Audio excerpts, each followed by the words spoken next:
Assalamualaikum all. Let's look at market structure. Now, what does it mean by market structure? Market structure basically it is a characteristics that describe a market. The characteristic of a market can be organizational characteristic, okay, or any other kind of characteristic that can determine the pricing strategy and also the nature of competition in that market. If you look at one kind of market in which you see a lot of buyers and sellers, so you can predict that the nature of competition is extremely high. Okay, and that means if one firm tries to bid up the price and charge higher price for the same product that other firms are selling, then buyers wouldn't buy from that first firm. They rather run away from that first firm and then they go to other firms or other seller. So in that case, pricing strategy for that firm is just to follow market forces, demand and supply, rather than dictate the price without looking at the competitiveness of the market. Okay, but then if you see the number of sellers in the markets are fewer, perhaps the nature of competition is very low, and the pricing strategy is that each of the firm can have its own pricing strategy to win the market share. Okay. Now, when we talk about market structure here, okay, like I said earlier, it involves, organizational and other types of characteristics that affect the pricing strategy and also nature of competition. And then, if you see certain market in which you have few sellers, okay, but then one or two sellers have huge market share, let's say 80%, and the other seller only have 10%, then perhaps you can say the market share is concentrated within these two sellers only, isn't it? And the other of the sellers only share small market share. So we can have what we call concentration in the market. Now, how to measure this? There are many ways, but we look at it one by one here. So when we talk about measurement of concentration in any kind of market, individual markets, then the first thing that we need to look at is structure-based measures. Okay, so if you want to measure the seller concentration, one possible measure is the number of firms in an industry. If you see huge number of firms in the industry, high competitiveness, then you can say that the market is not concentrated or not being controlled by few firm or one firm, isn't it? But then if there are few firms in the industry, a measure of concentration that reflects market share as well as the number of firms is desirable in it. Now, so here, one measure of number of firms and market share is what we call concentration ratio or CR. Now when we talk about concentration ratio here, let's say ceteris paribus or other things are equal. Competition ought to increase, as the number of firms within an industry increases, isn't it? So in other words, the more number of firms in the industry, the competitiveness level increases. But then if we have a monopolistic industry that consists only one firm, then the competitiveness is reduced, isn't it? And if we have fewer number of firms but not as many as perfect competitive industry, then we have oligopolies, but still they have certain market power. Now, so here, when we talk about few firms in the industry, like I said just now, a measure of concentration that reflects market share and also the number of firms is desirable, isn't it? So let's say, imagine we have two industry. This is the first industry and this is the second industry. Okay. In the first industry, we have 5 firms. In the second industry, we also have 5 firms. But in the first industry, the market is equally divided and each firm has a market share of 20%. So each of the firm, we have, let's say, 100 market share because we have 5 firms. Each of them has equal market share, 20% each. But then in the second industry, we have 5. But let's say out of 5, one firm, if we have 100% of market share, one firm control 80% of market share. So 80% of consumer in this market goes to this first firm, while the remainder of 4 firms only share 20% of market share. Now, in this case, although we can see two different types of industry or market have the same number of firms, but then as you can see here, in the second market or industry, they don't have equal market share. So when it comes to pricing and other types of characteristic of market structure, this kind of thing, not equal market share or inequality in market share affects the market structure or characteristic, isn't it? All right. Pricing and other behavior will be different in these two industries, isn't it? So, a good measure of concentration should account for inequality of market share, isn't it? Okay. Now, one type of measure of number of firms and market share is what we call concentration ratio. This is what I said just now. All right. Now, what is concentration ratio or CR? It is actually the cumulative share of the K largest firm in the market, where typical values of K are 4, 8, and 20. Okay. Now, so let's say we have 4 firms that have the largest market share in the industry. So this is market 100%. Let's say we have like 20 firms, but then out of 24 have 80% of market share. I'm just making up, yeah. Then we can say that the 4-firm concentration ratio, that is CR4, okay, is actually the sum of the market shares of the largest 4 firms in the industry. Okay, the sum of market share of the largest 4 firms in the industry. Now, what is the most common measure of market size? Okay, it's usually sales. Okay, if out of 100% of total sales, you control 80% or 90%, okay, then the market size goes straight to you. Is concentrated to your firm only.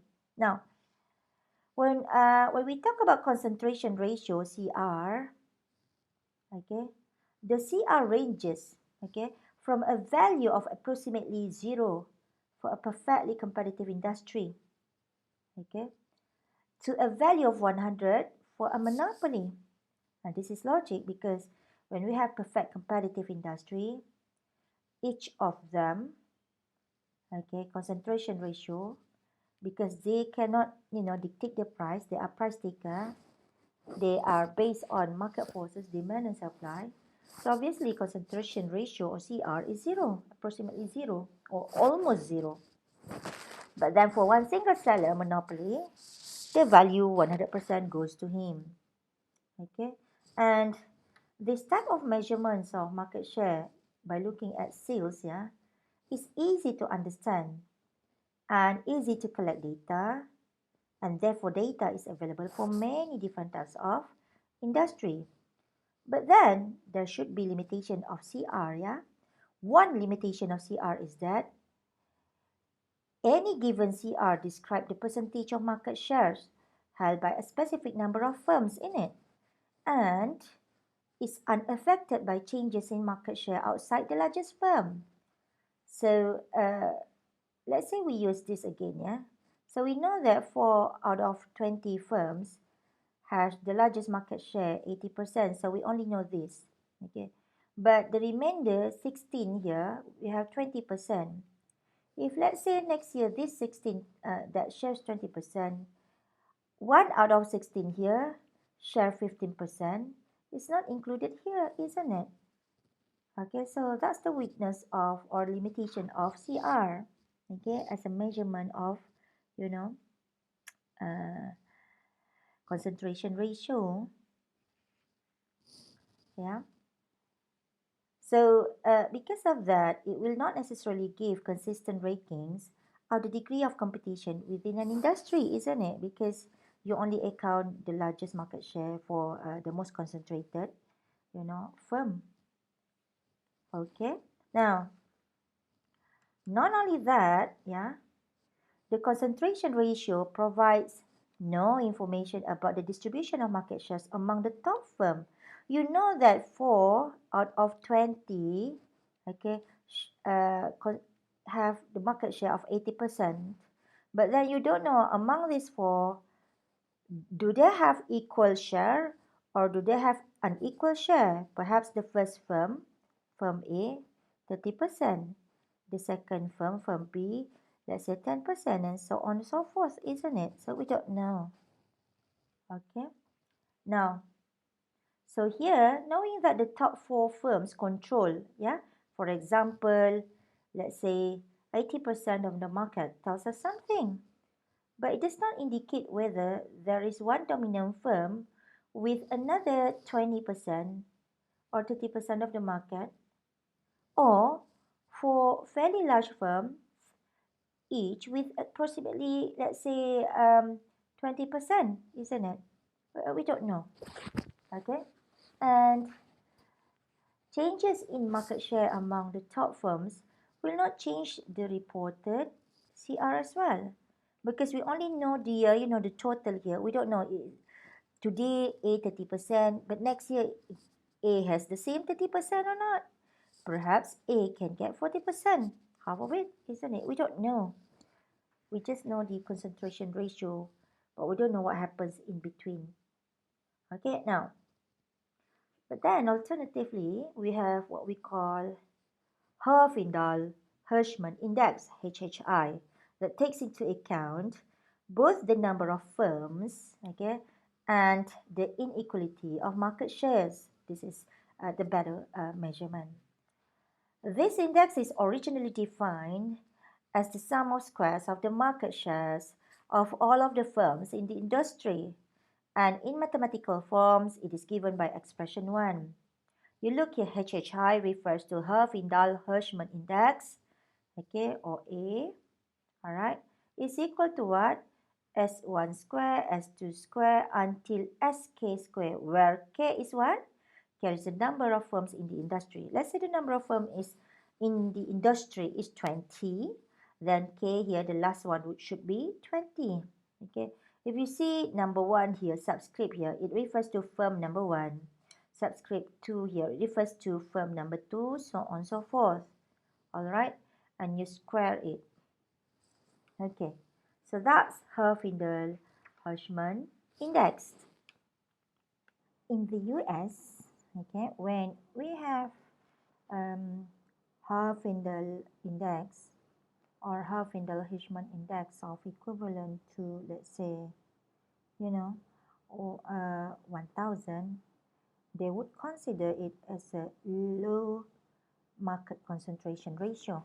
Okay, so here you look at this formula. Like I told you just now, S refers to market share, and market share is usually in the form of percentage. So if it is 80% for the first firm, yeah, when you square it, so you have 20 here, isn't it? 64, so it becomes 1,000, isn't it? Okay, so here in the USA, the Department of Justice, they consider that if Herfindahl-Hirschman Index less than 1500, okay, this calculation, yeah, less than 1500, they consider that as low market concentration. But if this index is between 1500 to, to 2000, then they say that it is a moderate market concentration. But what happens if this index is more than 2000? Okay, then they say that high concentration happens in the market. Now, what does it mean by high or low or moderate concentration index here? It means, okay, if you have low concentration ratio, okay, according to this calculation, that means the market has high competitiveness among the firms, okay. But if you have 2000, most of market share is concentrated among few firms in the industry. Okay, so here, when you calculate, okay, the market share, all right, so you have maximum 100%, isn't it? So if you only have one seller, then it becomes monopoly, isn't it? So if this seller is the only seller in the market, he shares the whole market share, which is 100%. Now in this case, what is the Herfindahl-Hirschman index? Then 100% square, you get, the maximum 10,000, isn't it? 1, 2, 3, 4 digits or 0. Okay? The minimum is, let's say, 1%. Then HHI is 1, isn't it? Because 1% you square it, 1. Okay? Now, in this case, okay, because, the first method of Herfindahl-Hirschman index uses market share in the form of percentage, then of course some, economists or some businessmen, or in particular, antitrust practitioners have typically moved the decimal point 2 places to the right. Why? Because the number is too big. Okay, so in this case, okay, when we have HHI or the Herfindahl-Hirschman index here, it is, let's say, 0% is for a perfect competitive industry. Okay, this is too ideal. And if you have HHI equivalent to 10,000, okay, this is for a monopoly. Okay, this is for a monopoly. So in general, like I said earlier, the more firms there are in an industry, the lower is the value of the HHI, isn't it, or Herfindahl-Hirschman index, okay, as a measure of concentration ratio. Now, one way to see this is to use the fact that in an industry with n firms of equal size, let's say we have an industry, we have n firms, all of them are equal size. Okay, all of them are equal size. Okay, remember, like I said earlier, okay, antitrust practitioner, they move the decimal point to, 2 places to the right. Okay, instead of, using, market share in terms of percentage, square, they're using percentages of the market share. Okay, so in this case, like I said just now, one way to see this is to use the fact that in an industry with n firm of equal size, everyone has equal size of market share. So the value of HHI in this case is actually 10,000. This is the maximum, divided by n, because 10,000 is originally 100%, and this 10,000 is square.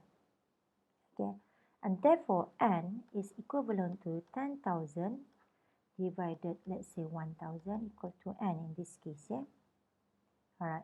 Now, what is the value of n in this case? This is what we call numbers equivalent. Okay, numbers equivalent. So for example, the HHI for an industry that contains 3 firms, okay, each with 1/3 of the market is 3333, isn't it? Okay, according to HHI. Okay, because we have total of 10,000, you divide it by 3, yeah, 1/3 each. But then an industry with 4 firms, okay, so you have 4 firms in the industry and they have equal size, therefore has HHI of what? 2,500, because total is 10,000 divided by 4, because each of them has equal size of market share, so each of them get 2,500. Now in this case, the number equivalence relationship is used to give some insight into the meaning of a particular value of the HHI. Alright, so an HHI of 1,000, for instance, has a number equivalent of 10. Okay, alright, in this case. And a market with 10 firms of equal size would thus have an HHI of 1,000, isn't it? Okay.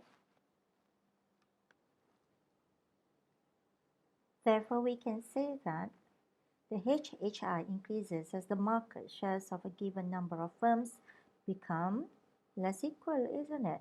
Okay, let's look at this realistic example of the US data. Okay, now here we have 2 different types of measure, HHI and concentration ratio. This is to measure the the market concentration in the market. Okay, now let's say that we have about 8 firms in each of the market or industry. We have market A and market B here. Okay, and the concentration ratio for each of them has been calculated.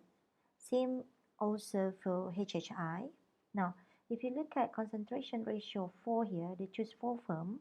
Okay, if it is for industry A or market A, we have concentration ratio for 4 firms 90, industry B also 90. Now, how do you get this 90? So you pick the highest 4 firms in terms of market share. In industry A, it is firm 1, firm 2, firm 3, firm 4, isn't it? So when you add up 30 plus 25 plus 20 plus 15, you get 90. What about market or industry B? The same thing.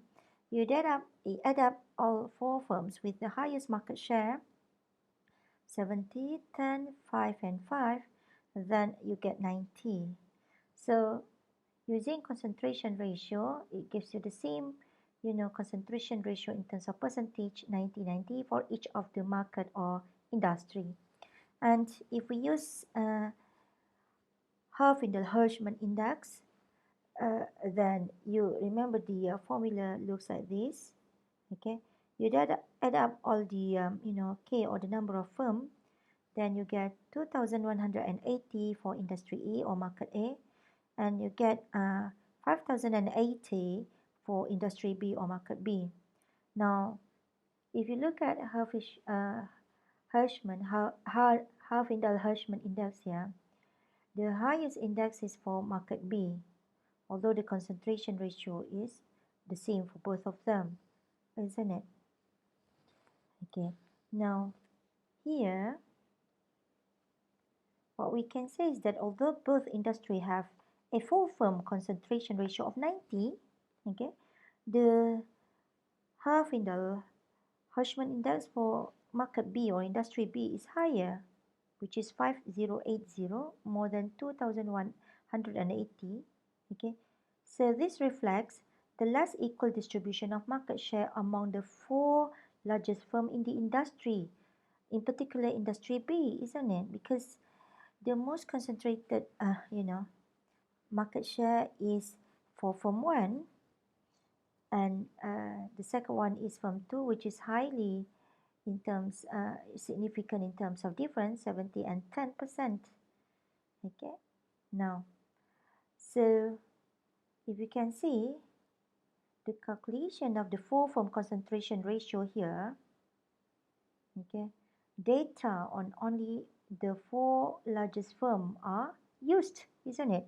From 1, from 2, from 3, from 4. But then um, the calculation of Hofindal-Hirschman index, data on all firms in the industry are used to calculate this index.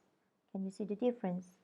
Okay, now what about the numbers equivalent? Recall back the numbers equivalent is capital N.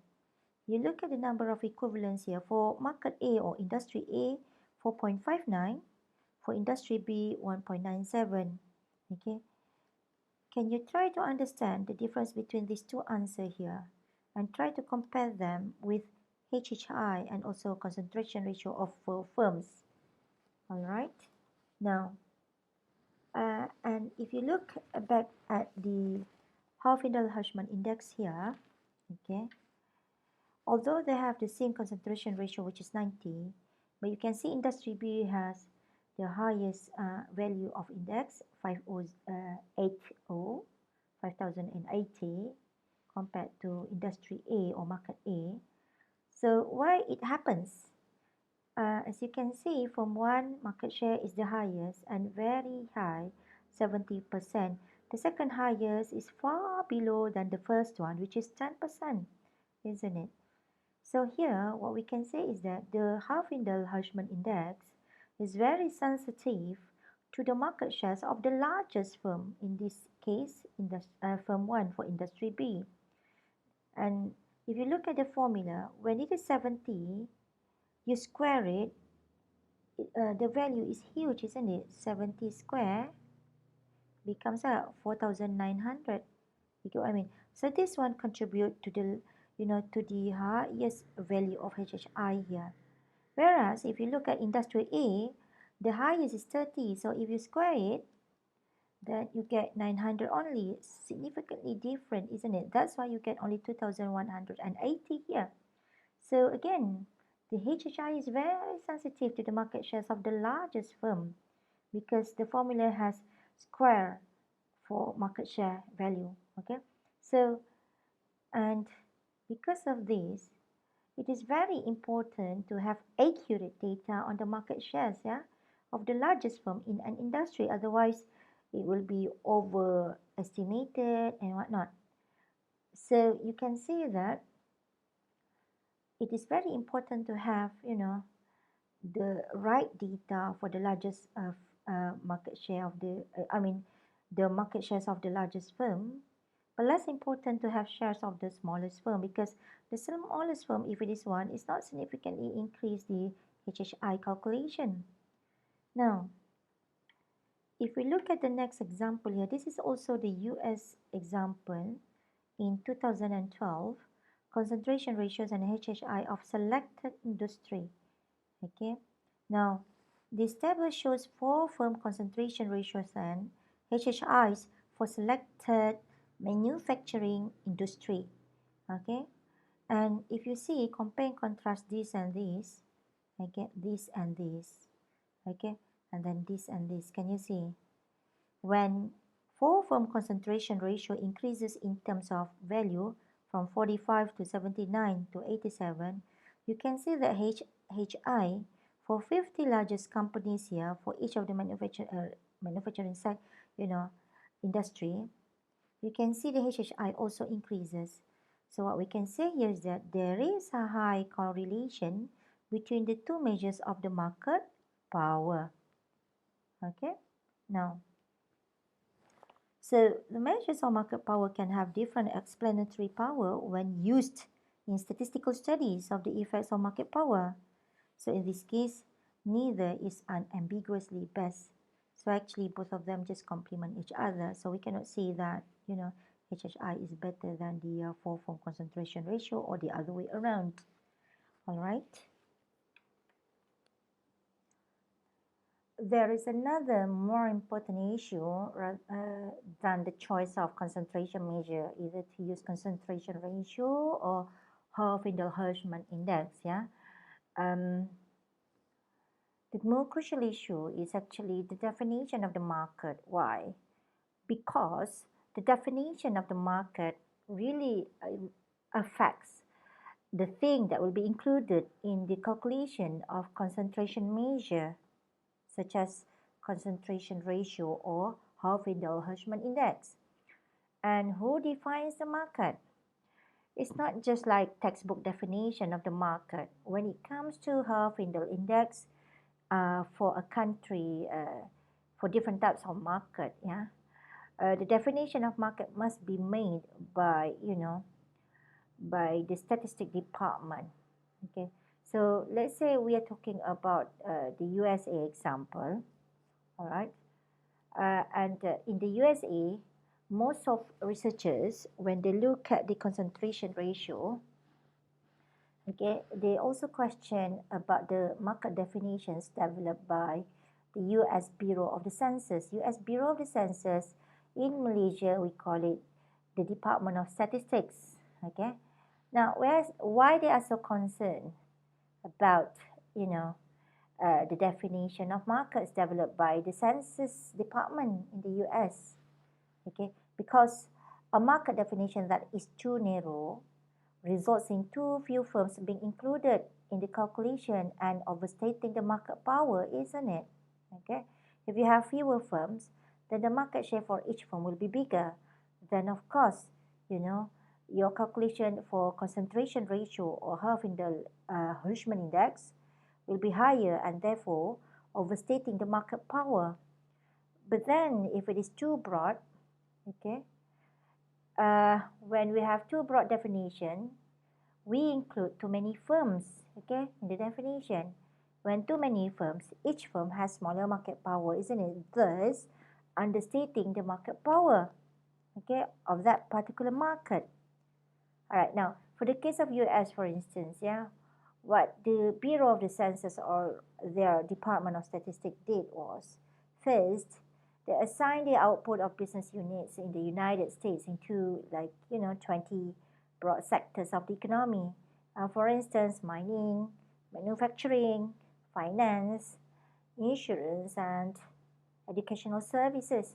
Now, and then what happens next is that, all right, they will put each sector in the NAICS. Yeah, what is NAICS? The North American Industry Classification System. So they have one body or one board in which that board will classify each of the sector into a code. Okay, so what kind of code here? Of course, the code is in the form of number. Yeah, so this North American Industry Classification System, NAICS, is actually reflecting standardization by Canada, Mexico, and also the United States for North America. Yeah, so the definition of market for North America is done by this body, NAICS. So you know that for industry, within industry we have many sectors.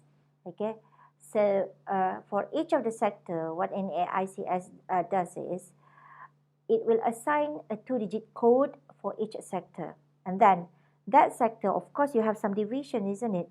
So the division of subsector, and then further another subdivided into another subsector and whatnot. So sectors are divided into 3-digit subsectors, which are then further divided into 4-digit, 5-digit, and 6-digit, representing increasingly narrower categories. Okay, so let's look at an example here.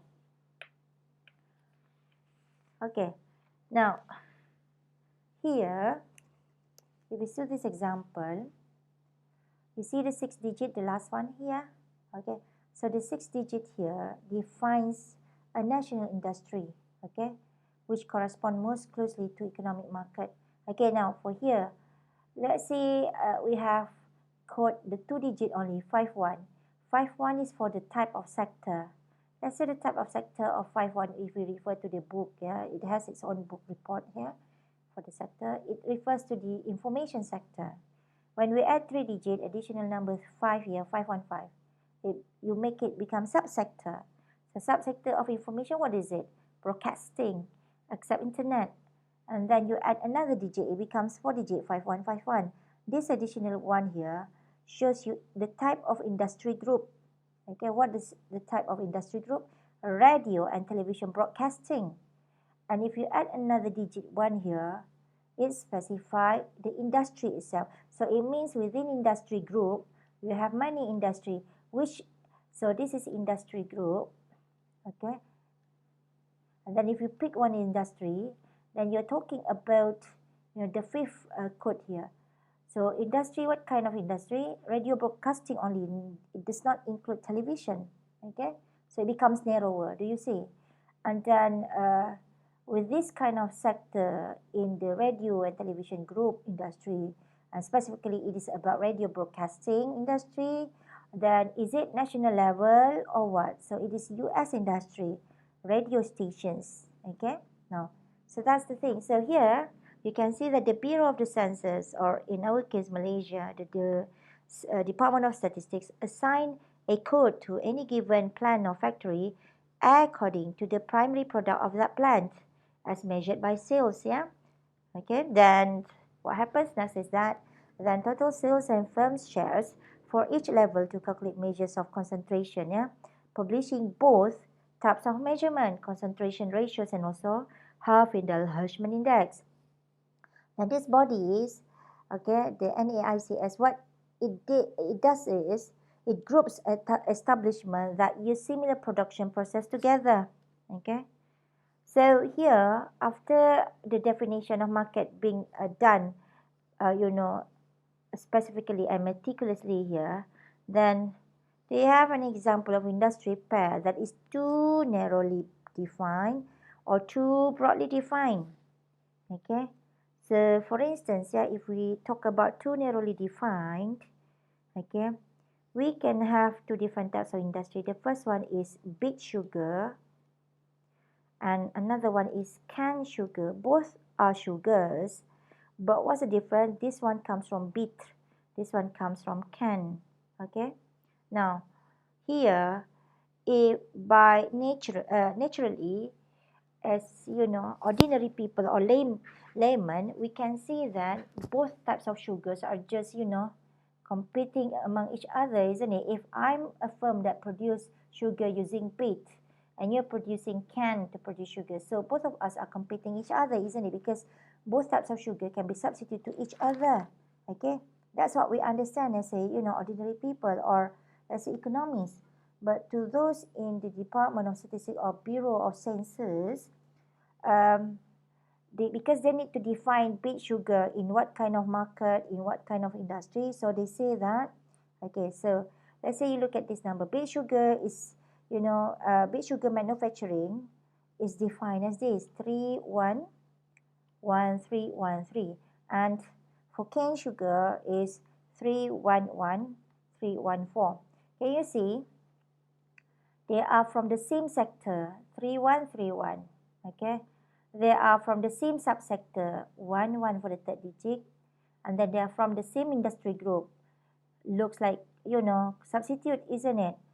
And then from the same industry, 1. Looks like substitute up to this point, isn't it? But when it is narrowly defined to the type of, is it national, at the national level, you see beet sugar is 3, but, cane sugar is 4. So when they are narrowly defined like this, then of course they're not in the same group, isn't it? Because you already narrowly define it, okay? When they are not in the same group, of course, when you calculate, the concentration ratio and Half-Indel Hirschman Index here, so they are not into that kind of the same market, isn't it? When they are not in the same market, then what happens here is that the calculation doesn't, show the competitiveness between these two things. Although to ordinary people or to economists, both of them are what we call substitute product. Do you get what I mean here? All right, so here, the product compete with each other in many uses. Beet sugar and cane sugar compete each other in many uses, isn't it? All right. If you don't have beet sugar, you can buy canned sugar in any, cash and carry. Yet, the manufacturers are classified by the Department of Statistics as being in non-competing industry, because when you narrowly define, this beet sugar is, industry 3, canned sugar is industry 4. So, as if that they are not, in the same group at all. Okay, this effective market concentration is less than the published statistic indicate, isn't it? All right. Now, what about to broadly define then? An example of industry in the US that is too broadly defined is pharmaceutical preparations. Okay, pharmaceutical preparations. You see here, the code is 325412. This kind of information you can get from the textbook. Yeah, and you see here, what are the items in the manufacturing included in this kind of pharmaceutical preparations, manufacturing market or manufacturing. Here they include anesthetic, okay, anesthetic, okay, and also have this code, but then anti-cancer agents, okay, also have this code, and then you have antibiotic. Now, you see antibiotic, anesthetic, and anti-cancer agent. Anesthetic is usually used for surgery, because if you don't put anesthetic to a patient, then the surgery cannot be done, because the patient cannot bear the pain without the anesthetic. I mean the anesthetic injection. Now, but then antibiotic function cannot substitute anesthetic if you don't have anesthetics, isn't it? And then anti-cancer agent is another different story. So obviously, three of them are not competing among each other. So then we cannot measure the competitiveness. We cannot measure the market share in terms of market power between these three different items, because they're not using, they are not having the same users. All right, but then they share the same code. So if the Department of Statistics define this way, for us economists to measure, market concentration, it becomes less effective, isn't it? Because what is being defined is not the same as what is should be when it comes to practicality of measuring the market power in terms of concentration ratio or HHI or any other types of measurement. All right. So can you see here? This is one issue, yeah, when it comes to practicality about the measurement of market power. When you study in theory, it looks so simple, but when you becomes the person who work at the Department of Statistics, and also the person who do the business, we have conflicts in terms of understanding between government and also private sector, isn't it? Even in the form of definition of the market itself. What more if we talk about other types of things? Okay, and not only that, yeah. Another thing is about the concerns about the geographic market. Yeah.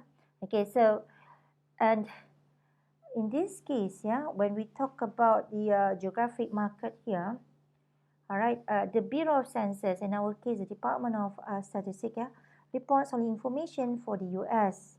Okay, in our case for Malaysia. Now, okay, only when we report about information of the US or the domestic, products or manufacturing sectors, and we don't report the product, imported product, but then it leads to one kind of a problem, which is called biases of market concentration. Okay, because when you only include domestic product, you only calculate market concentration for domestic product, but then some imported item can also be substituted to the product that you produce in this kind of market, but you don't include it. Then probably, and the market concentration is not actually within the local product, but it's actually within the imported items. Okay, so for the case of the US, the census calculation simplicity define the geographic market as national, isn't it? Because you only include the code for national, but the relevant market may be regional or local. So here, understating actual market concentration in terms of calculation, because you don't include, the imported item. So we as economists, as students of economics, must make use of the best data available, which frequently means accepting government figures and market definition, but using this data with care. And in practical, yeah, that's why when it comes to research in practical, when government requests lecturers to do research, we collect data, and usually we depend on data from, let's say, Department of Statistics, okay? And we know that the data from Department of Statistics, we have some issue in the data because of the definition and whatnot. Then when it comes to the regression, okay, and the results of regression, and then once you get the results of regression, then you present it to the government because government give you some research grant. Then you have to be very careful in terms of interpreting the results, because you once you get the results here, you always have to, to interpret the results with care, because you need to understand every single thing about the data that you use here, because it may mislead the audience when you present your results here. So this is the challenge that we have when as economists, because the reality is not very simple compared to the thing that you have learned in the class. Okay, so here I've done with the first characteristic of market structure, which is concentration of the market. Okay, now the second thing that we need to look is what we call exit and entry. All right, so we move to exit and entry, or entry and exit here. We look at entry and exit, like I said earlier. So what about patterns of entry and exit? Now you see here, if we talk about the pattern of entry and exit, then we must look at the most prominent economists, views on this. And the most prominent economists' views on this are basically coming from industrialized countries. They have done the study on the industrial organizations long time ago, earlier than Malaysian case. So, for instance, Dunn, Roberts, and Samuelson, these are the very famous economists, especially in the study of microeconomics. So, there in 1998, published one of the most detailed studies of entry and exit. Yeah, so they used census data from the USA on firms in manufacturing industry for 4 different years: 1963, 1972, 77, and also 82. So they found that on average, turnover among firms, that means exit and entry among firms in manufacturing industry, was fairly substantial, quite big. Yeah, so in each census year, yeah, for each of this year, 63, 72, 77, and 82, almost 39% of the firms producing in each industry were new entrants since the previous census year. Okay, and an average of approximately 31% to 39% of existing firms left each industry between one census year and the next. So the turnover among firms in manufacturing industry was quite huge, actually, or substantial. Okay, and but then the census data here is slightly misleading, because both the entering and exiting firms were in general considerably smaller than existing firms. Okay, so because the the misleading data, so it leads to the misleading publication here. Okay, and in addition, yeah, new firms had high rates of failure as well. Okay, so more than 60% of all entrants on average left an industry within 5 years of the census in which they first appeared, and almost 80% exited within 10 years. So you can see it's so easy to enter, it's so easy to exit from the industry. So more movement on the fringes of an industry than an at its center actually. Okay, so the disaggregation of the data reveals variation. So the data, when it is disaggregated, because we have manufacturing industry and we have different types of groups. So if we disaggregate it according to the group, okay, so it reveals variation in entry and exit patterns across industry. So, but in general, industry with high entry rates tend to have high exit rates also. So it sounds like easy entry, easy exit, isn't it? And low entry rates associated with low exit rate. So what are the possible reasons? So we want to look at the possible reasons here. So the first possible reasons is basically what we call barrier to entry. What is barrier to entry? So we want to look at definitions. So Joe S. Bain, who is he? Okay, can you find who is he? Joe S. Bain defined barriers to entry as market conditions that allow incumbent firms to raise prices above the competitive level without attracting entry. But what does it mean by incumbent firms here? Incumbent firms is actually the firm that are already exist in the market or industry. Okay, so incumbent firms, the the opposite of it is the new entries. Okay, and Stigler's, who is George J. Stigler? Okay, he defined a barrier to entry as a cost of producing at some or every rate of output, yeah, which must be borne by firms which seek to enter an industry, but not it's not borne by firms already in the industry. So here, the firms that are already in the industry, they don't have barrier to entry. Okay, they don't have cost of production as a barrier to entry. But later, in few years later, the thing that was not barrier to entry becomes barrier to entry to the new entrants. Okay, so to the new firms.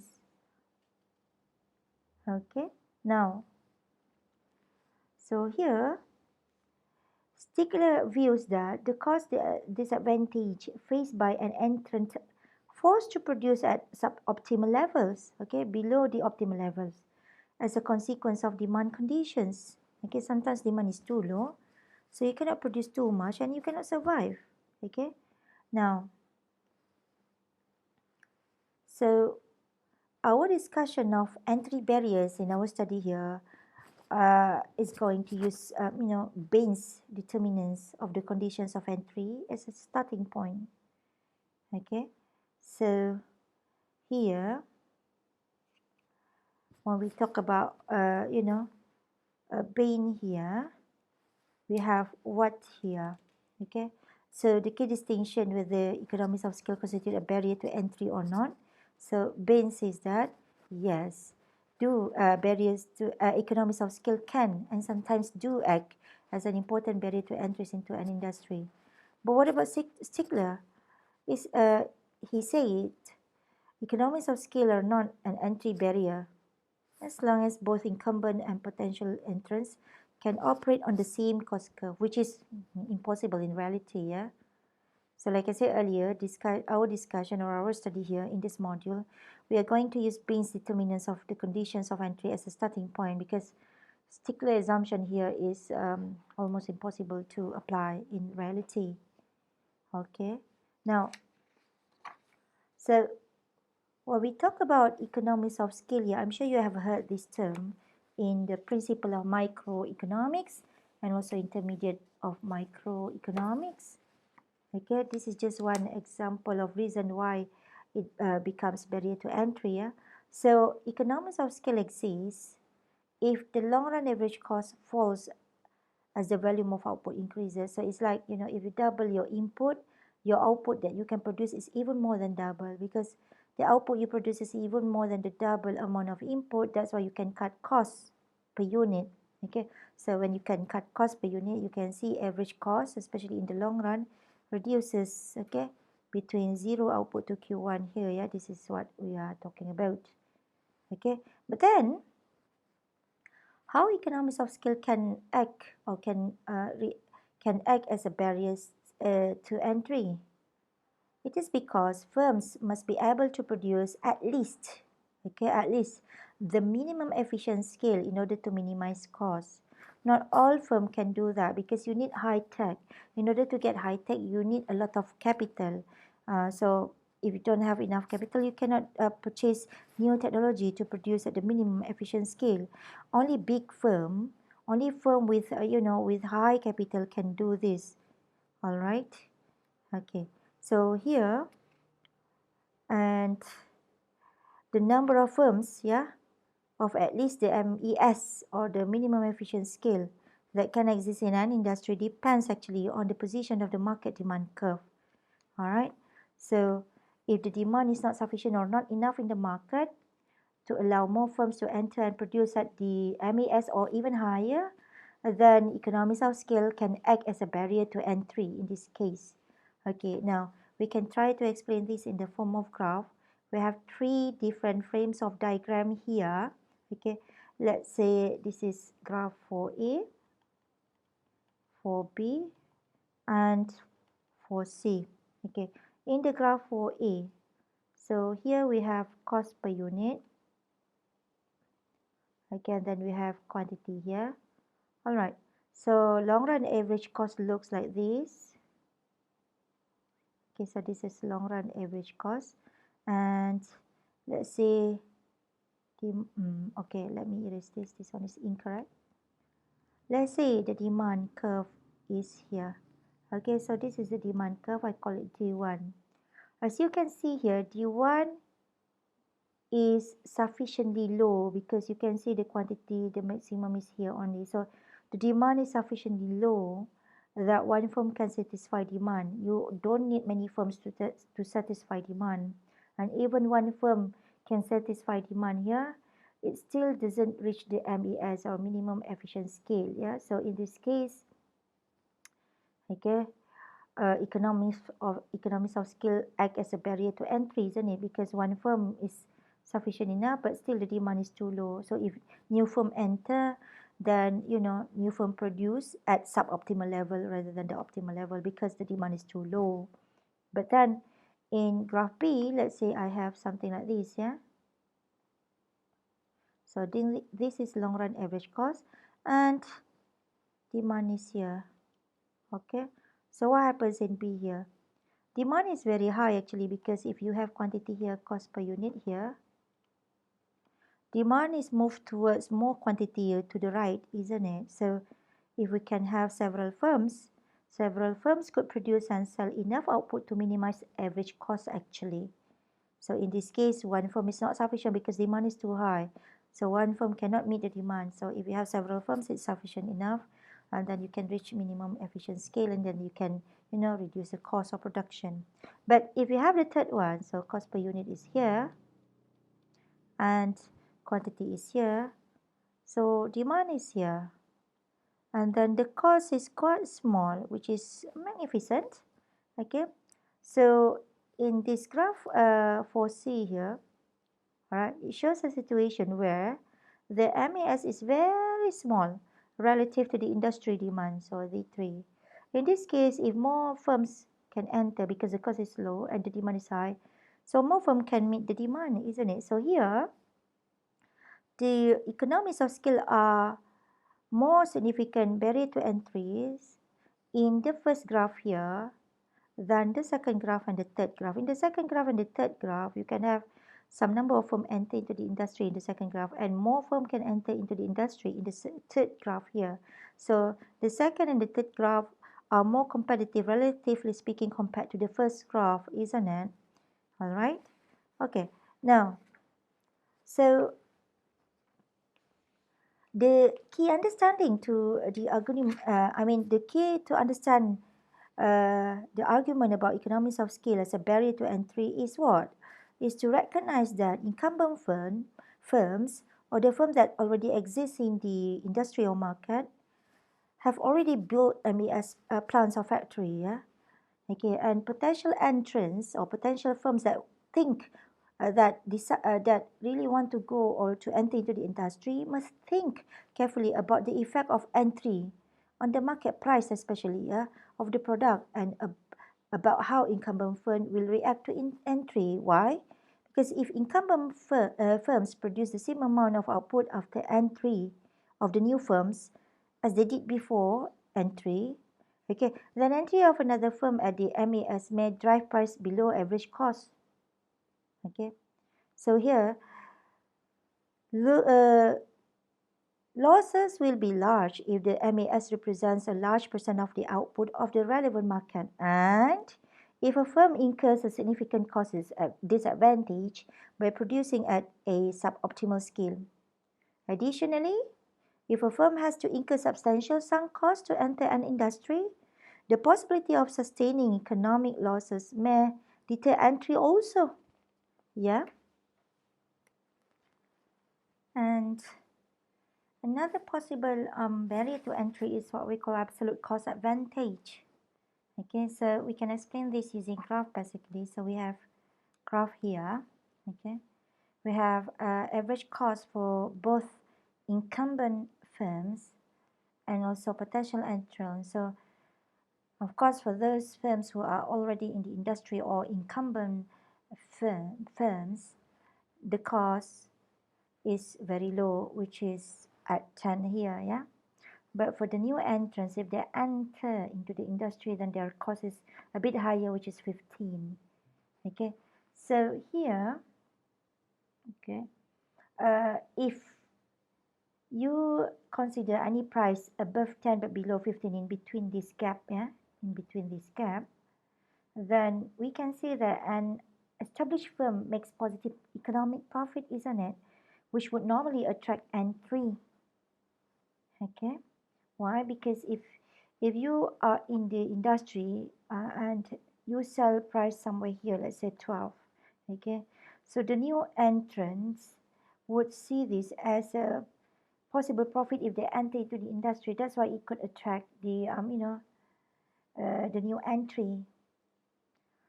But a potential entrant cannot make a profit unless price rises above 15, isn't it? Because the new entries, their cost is 15.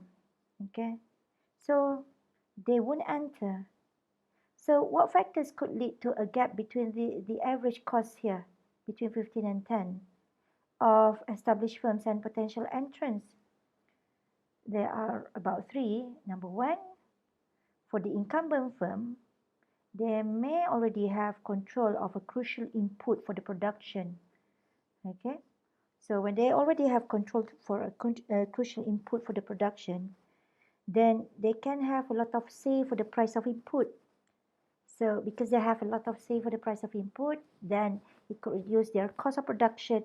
That's why their long run average cost is 10 instead of 15. But for the new entrants, okay, you don't have control of a crucial input because you're new entrants. You're still new in the business. And then for the incumbent firms, because they already exist in the industry, when it comes to borrowing, they may have lower borrowing costs because most of the bank already know their reputation in this business. But for the new entrants, the banks, they don't know about you. Okay, so maybe the cost of borrowing for you is slightly higher than the incumbent firms. And also for the incumbent firms, because you're already in the industry for quite a long time, so you have superior production technologies or more desirable locations. Okay, so all of these potential factors could lead to the gap between this average cost. Okay, then you have more advantages over the new entries or the new firms that wish to enter into the industry. And here, if we look at the recent theoretical work, okay, the recent theoretical work has considered how strategic decisions by incumbent firms affect cost asymmetry actually. So firms may try to prevent entrants from gaining access to input, yeah, by negotiating contracts with suppliers or by buying existing supplies of a scarce raw material. So if you already buy the scarce raw material, then the new entry, the new firms cannot buy because you already control it and you already purchase it. And there's another thing we call it sleeping patterns. What is sleeping pattern? For the incumbent firm, because you already have high technology, you may have a lot of pattern and then you keep it to yourself, but you don't use it. Okay, so sleeping patterns are held by a firm on a particular technology, even though it is not using the technology. So this is preventing use by other firms, isn't it? Because you already have patents, but you don't use it. But uh, that patent, hinders other firms from using that technology. So they cannot enter into the industry. And but then when it comes to empirical evidence, the research, okay, using data on this, on absolute cost advantages, is very scarce. Okay, and the anecdotal evidence or the casual investigation, usually from antitrust cases about industry in which established firms are at an advantage because of their ownership of the past resources, are there, but they don't have concrete proof to show it because they don't have empirical evidence. What are the example? In the US, there are a lot of example. Yeah, because for instance, control of supplies of tobacco leaf by the American Tobacco Company, because they're a very established tobacco company, so they already have the control of supplies around the world. Then other new firms who wants to enter into the tobacco industry, they cannot enter because it's not easy to find new suppliers when all suppliers are controlled by American Tobacco Company, for instance. Another example is Microsoft ownership. Okay, Microsoft ownership of the most widely used operating system software. So if Microsoft already has the ownership, so of course it hinder other firms from having that ownership, and at last they don't enter into the industry to do the business. Okay, and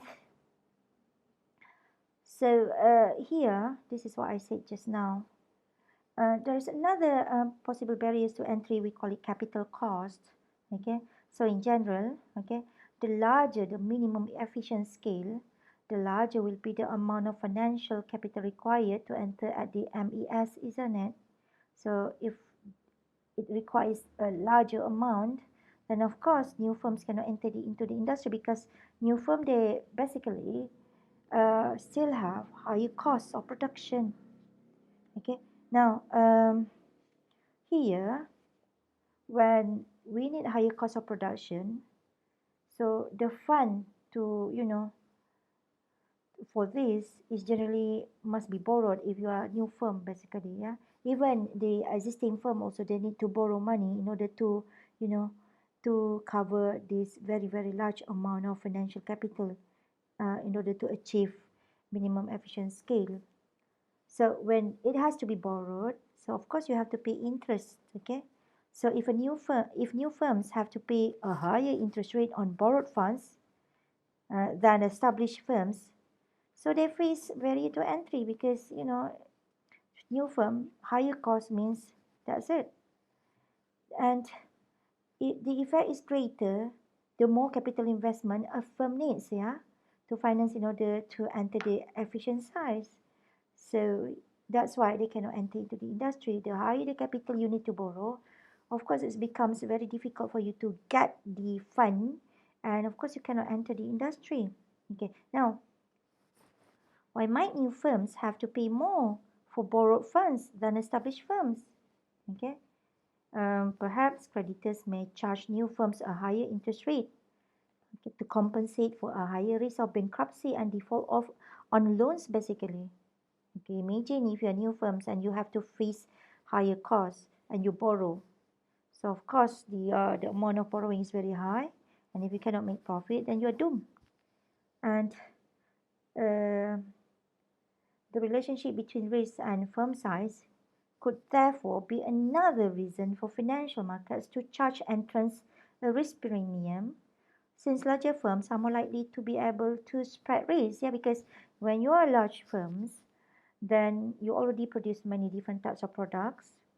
Okay, and then having so many branches for your business, and you diversify your business, therefore you are likely to reduce risk and also spread the risk compared to the new firms. Okay, so here, not only that, yeah, when it comes to transaction costs, okay, it also relates to the firm size, and fixed transaction costs are associated with issuing new securities or bond. Okay, So usually large firm can spread these fixed costs over a large volume of securities or bond. Why? Because they tend to issue new securities in relatively large amounts. Just imagine if you're a small firm and you are new firms and you are new entrants. Could you, issue new securities in relatively large amounts? Of course, you don't dare to do that. It's very risky because if you can, issue new securities in a very large amount, then you must make sure that you can pay it back. Okay. So and also market power in the loan market may also lead to an interest rate differential as well. How? Let's say we have two assumptions here. Concentration in local and regional banking markets is higher than in the national market, and large firms tend to borrow in the national or international market. But then when we talk about small firms, can they borrow in the international market when they also doesn't have enough capital to repay back? So usually they borrow in the local market, isn't it? So local banks may use their market power to charge small firms interest rates somewhat higher than the competitive rates available to large firms. Okay.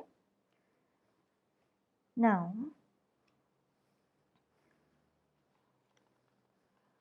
the next thing is product differentiation. So product differentiation can also, lead to the problem of barriers to entries.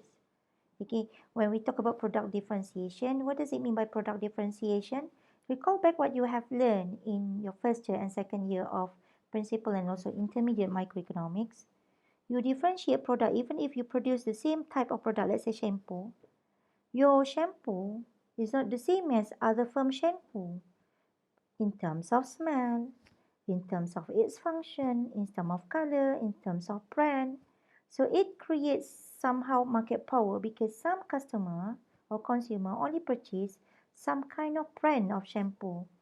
They don't always change this type of shampoo they want to have, for their shower, isn't it? So product differentiation gives individual producers or firms some market power because each firm can raise its price without losing all of its customer because customer already have brand loyalty. Okay, and product differentiation does not necessarily result in positive long-run economic profits, for established firms. However, evidence suggests that it always does. Okay, and product differentiation activities by firm, it can take many forms. It can be advertising, it can be sales forces, it can be service contracts, warranties, and making style changes. Okay, so economists have identified at least three ways, in which advertising can create an advantage for incumbent. Basically, what are those three ways? Number one, absolute cost advantage. Number two, economies of scale in advertising. Number three, effects of capital cost of entry. Now, let's look at the first one, absolute cost advantage here. And when we talk about absolute cost advantage, it depends on whether the effects of advertising carry over from one period to the next. For instance, if you are, let's say you are Tenaga Nasional Berhad, everybody knows that it's monopoly, and then you have advertisement Hari Raya or Idul Fitri advertisement. Can you think that you can carry the effect of advertising from one period to the next? Of course not. Then you have to have another advertisement, isn't it? So if past advertising does not affect current demand, then all firms have to start over each period in terms of advertising. And an entrant faces no disadvantage relative to incumbents, isn't it? Okay, because incumbent firms have to start all over again when it comes to advertisements. Okay, now let's say, suppose that advertising is cumulative and its effects last over time. So of course this gives advantages to incumbent firms, isn't it? Because you don't have to have another advertising cost and create another advertisement again just to attract people to buy your product. So in this case, advertising can then be viewed as an investment. But then when we talk about new firm, a new firm will have to spend more on advertising than an established firm in order to reach a comparable demand curve, isn't it? Because if advertisement, the past advertisement can give it effects, and longer for the incumbent firm, then you as a new firm that wants to enter into industry, you really have to have a very efficient and also effective advertisement.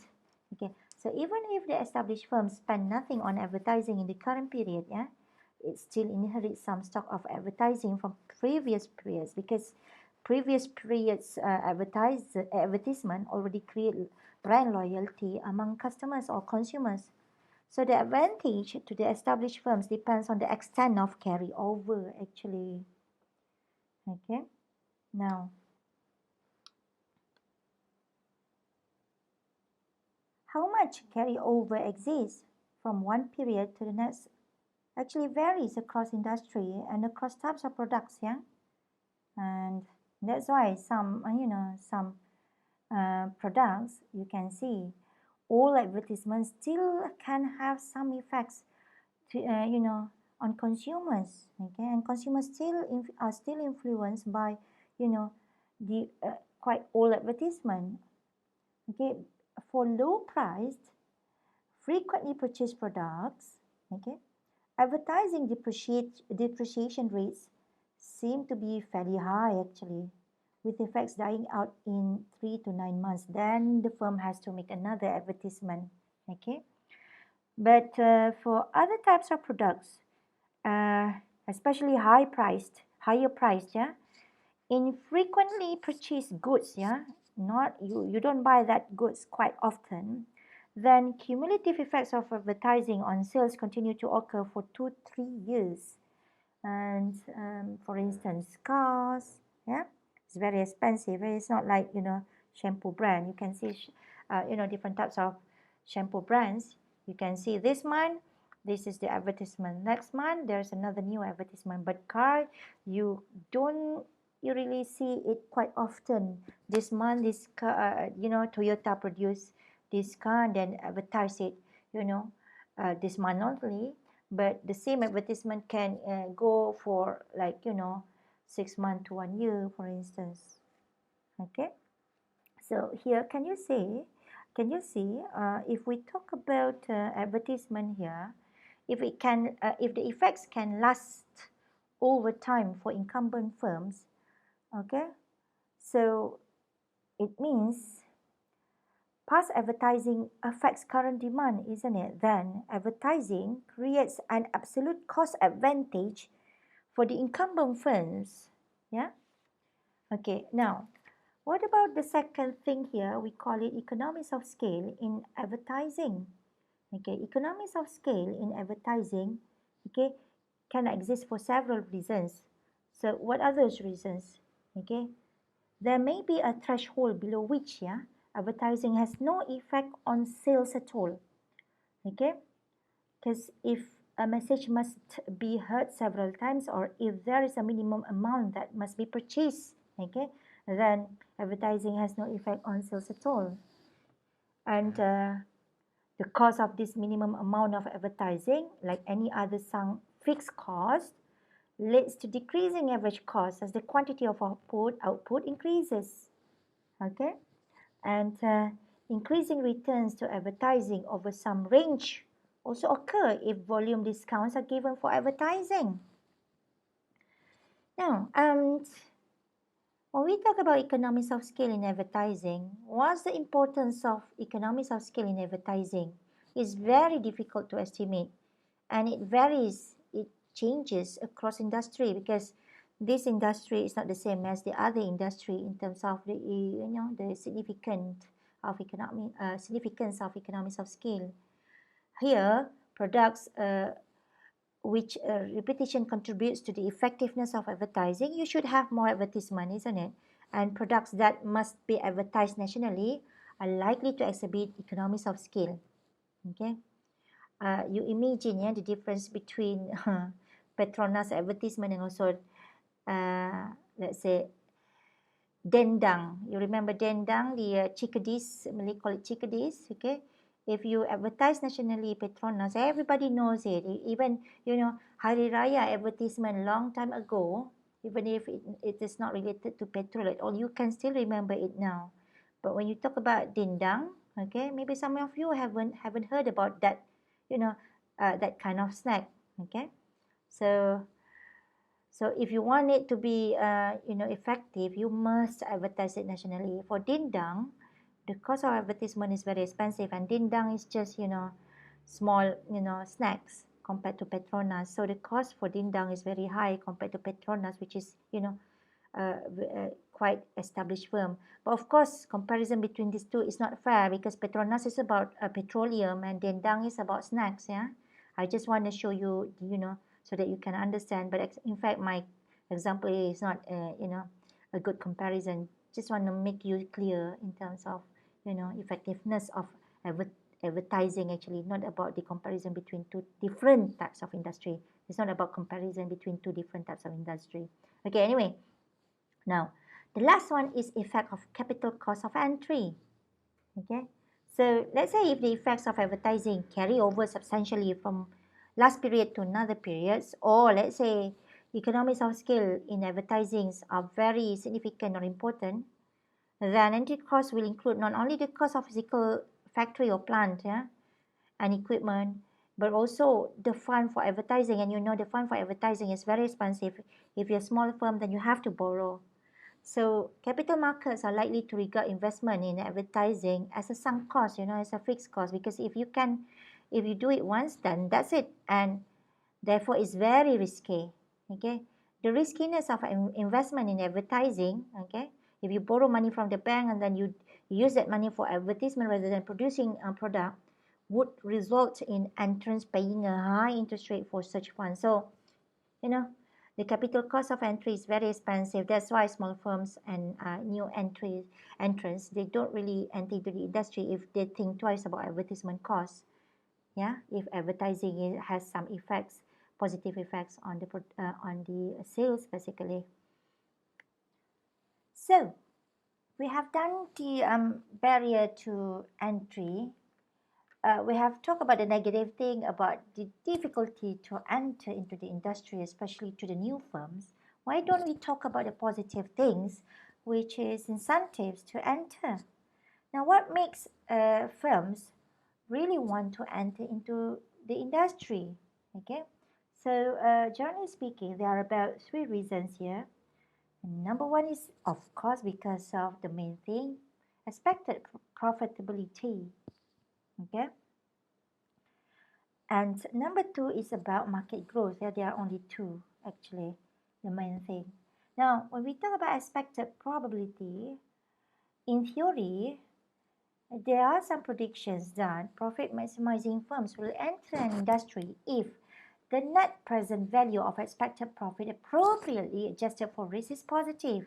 Okay, so I'm sure you have calculated the present value equivalent to future value divided 1 plus interest rate to the power of how many years, isn't it? So if the expected, the present value of expected profit after you deduct the risk and other kind of negative things is always positive, and even more than the amount that you invest in the new business. So of course you'll go for that business, and you enter into the industry. Now, entry decisions therefore depends on expected post-entry revenues, isn't it? Expected entry costs, revenues, and expected post-entry operating costs, because all of this will affect profits. Okay, and anyway, it depends critically on how firms form expectation about profit. It's like, the way you look at it, like, do you expect that it's going to be huge profit or just small profit? Because if you think that the cost is too high, so of course you expect, smaller profit in the future, and it might deter you or hinder you from entering into the industry. Okay, so a simplest model is that potential entrants look at the current economic profits of incumbent firms and enter if those profits are positive, isn't it? You look at those who are already in the industry, and if you see they are making profit, then you enter. Okay, now then more complex models, in the microeconomic theory includes trend in positive in profits over time. You look at the trend of profit. Is it over time always make profit, or only some number of years, but other years always losses? So consideration of incumbents responses to entry also must be taken into account, and some other factors, because if you enter an incumbents firms, try to reduce the price, and you cannot survive in the market, isn't it? So some economists have developed more complex models of the formation of expectation, but this kind of thing you need to learn at the master level. Anyway, now the second reasons of incentive to enter into the industry is of course because of market growth. Market is actually about the share, about the customer coming to you, about the demand. If a lot of demand comes to you, so of course there's a market growth, isn't it? So market growth is generally hypothesized to be positively related to entry. If the market growth is there, then you enter. If no, why should you enter, isn't it? Because you basically wouldn't earn anything. Now, the higher the rate of growth of market of output, the more room there is in the industry for an entrant, and the less price will be driven down in it by the entrance production. So given a specific rate of supply expansion by established firms, isn't it? Okay. And potential entrants may expect it to be easier to sell their products to new customers than to take sales away from an incumbent firm, because when the market grows, incumbent firms already have their own customer, but because of the market grows, then you have new customer that can go to you. Okay. So new firms may also have more flexibility and this lower costs in adjusting to increased demand than do established firm, isn't it? So these are the two reasons why new firms want to enter into the industry. Now we are done with the entry. We want to look at the exit. Okay, we want to look at the exit now, because this subtopic is about entry and exit. So we want to look at the exit now. Now the first thing is about what are the barriers to exit? If you are already in the industry, can you easily exit from the industry? It's not as easy as ABC, yeah? Okay. Any cost that a firm must incur to leave an industry is an exit barrier. Okay. So exit barriers are generally thought of as some time of sunk cost, because once you exit from the industry, then the factory, the machine and whatnot, you just leave it like that because you don't produce. Okay. So sunk costs typically arise from investment in assets, okay, that are durable and specific to firm or the product. Like I said just now, the plant, the machines, okay. All right. Now, economists hypothesize that exit should be slower from markets, yeah, in which capital costs cannot easily be recovered, because you want to exit from the industry, or you already incur a lot of capital costs, so you might think twice, yeah. All right. And what about incentive to exit? Okay. Incentive to exit is actually the opposite of incentive to enter. Okay. So here, what are the incentive to exit? If we talk about incentive to enter, okay, if we think the economic profits encourage entry, then negative profits ought to lead to exit, isn't it? Okay. While a high rate of growth is an inducement to enter, yeah, a permanent decrease in demand may lead to exit. Okay, because when you have decrease in demand, it means less in revenue and sales, so you're making losses. So economists suggest that variables measuring profits and market growth should be included in any empirical studies concerning exit also, because you know if you see that permanent decrease in demand, it means market is not growing, market is shrinking, isn't it? The opposite of market growth. Yeah. And that's about incentive to exit. Is there any empirical evidence on exit? It's very scarce actually. It's just relatively few studies of exit have been done. And what are the main results? These are the main results. So evidence on the link between low profitability and exit is mixed actually. Yeah. Why it is mixed? There must be reasons. In order to get those reasons, you must read different types of journal articles to get those reasons. Yeah. And number two, evidence generally indicates that firms exit at a higher rate from slower growth industry, yeah, than from industry with a faster rate of growth. So if industry is having a faster rate of growth, that means you have customers that keep coming to you, then you can make sales. So of course, your tendency to exit is very, very minimal. Okay, and let's say tangible, durable, specific asset. Yeah, for instance, you already invest in plant or factory equipment, machines, which are very, very expensive, especially land, buildings. It seems that all of this can act as a barrier to exit actually. And some studies, okay, find that intangible, durable, specific assets, such as those associated with research and development, R&D, and advertising, which are very, very huge in terms of cost, deter exit. Whereas other studies find that there's no relationship between these, costs to exit actually. Yeah. And okay, is there an interaction of exit and entry? Okay, when we talk about interaction of exit and entry, we need to look at the existing studies by economists, okay, in the form of journal articles. So here, evidence on patterns of entry and exit across industries show a high correlation between the two. If it is so easy to enter, it is so easy to exit also. That's what it means, and vice versa.